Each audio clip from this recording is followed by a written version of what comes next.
Alors moi, quand j'étais jeune, contrairement à ma fille, je ne lisais pas du tout. J'aimais pas ça. Mes parents me faisaient la guerre.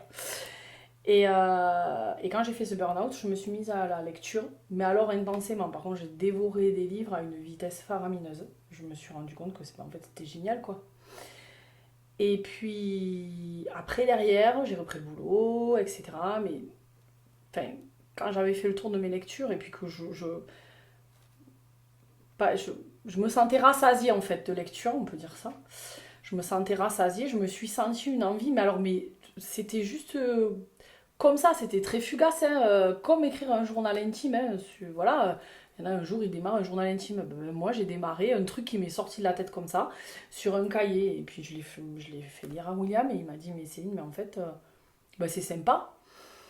Tu devrais le mettre sur l'ordinateur, parce que j'ai écrit sur un cahier. Donc, voilà. Tu devrais le mettre sur l'ordinateur. Et le souci, c'est que quand je... Enfin, le souci, c'est que quand je me suis mise au clavier, j'ai commencé à retaper ce que j'avais mis sur le cahier. Et quand j'ai eu fini, en fait, mais c'est comme si j'avais été envoûtée, quoi. Mes doigts, ils ont continué, ma tête, elle a continué, tout. Enfin, et j'ai continué à taper. Et bon, il fallait bien dormir et aller travailler de temps en temps, donc je m'arrêtais. Mais j'avais quand même tout le temps cette envie de reprendre le clavier, de continuer cette histoire, de la faire vivre. Enfin, ça vivait dans ma tête, hein. C'est un truc. C'est un peu bipolaire quand même comme idée, mais voilà, j'avais des gens qui vivaient dans ma tête.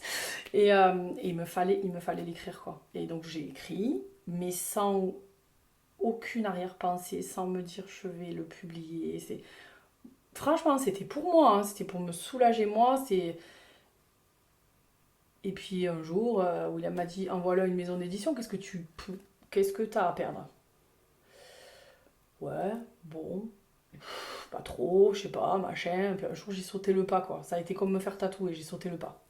Et ben, je l'ai envoyé à plusieurs maisons d'édition, parce que ça se fait pas d'envoyer qu'à une, hein. J'ai eu 4 réponses positives, j'en ai choisi une, et puis à partir de là, voilà, l'aventure a commencé. Mais j'ai été dans un autre contexte professionnel, c'était salutaire pour moi, il y avait tout un tas de trucs. Aujourd'hui encore, des gens vivent dans ma tête, certainement, parce que de temps en temps, je me dis, ah tiens, je pourrais écrire ça, je pourrais dire ça, je pourrais faire ça. Mais je me donne tellement à mon travail que là, par contre, j'ai mis l'écriture de côté. Et je me dis, ça reviendra quand ça voudra sortir, en fait. Pas, je force rien. Je me mets pas de pression. Je laisse le truc se faire. Mais en attendant, j'ai sorti 2 tomes quand même. Bien gros. Donc, donc voilà. Alors, c'est fier de moi de ce côté-là.